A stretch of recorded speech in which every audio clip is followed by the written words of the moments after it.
পোকার অনেকটা ডিস্টার্ব হয়। ডিস্টার্ব হয়, কিন্তু ওই মাটির মধ্যে ঢুকে যাবে, যেই আবার জলটা শুকিয়ে যাবে উঠে।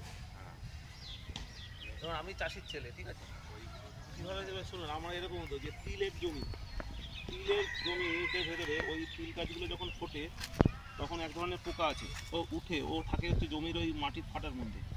ও কী করে সকালবেলায় আর বিকেলবেলায় উঠবে যখন সূর্যের তাপ থাকে না, উঠে কী করবে, ও ওই গাছটাকে খেয়ে নেবে। যেই সূর্যের তাপ উঠবে ও কী করে ওই ফাটার মধ্যে ঢুকে যাবে। তখন আমরা কী করতাম জানেন তো, আমরা হচ্ছে ওই ইয়েতে ওই ধানের যে ইয়ে আছে, তুষ আছে না, ওই তুষের সাথে ওই মানে গুড় মিশিয়ে দিয়ে, তার সাথে ওষুধ মিশিয়ে দিয়ে তাই দিয়ে দিলাম, ওটা ওই ফাটার মধ্যে ঢুকে গেল। ওই মিষ্টি গুড়টা ভেবে ওটা খাবে, ও ওর ভেতরে ফাটার মধ্যে মরে থাকবে। পোকা, এই পোকা মারা খুব কঠিন। আর ওই পোকাটা খুব ডেঞ্জারাস পোকা, ওইটা হচ্ছে ওর পাগুলো বড় বড়। আর এগুলো তো হলুদ হলুদ সেই আপনার জোনাকির মতো এক ধরনের পোকা। ওটা মানে সেই চেলা পোকা আছে, তারপরে আবার সাদা মাছি আছে।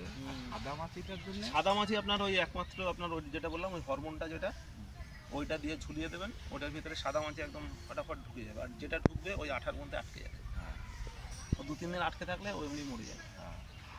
ঠিক আছে, এটা আমি তো শুধু আমার চারাগুলোই করতাম, এখানে এসে এইগুলো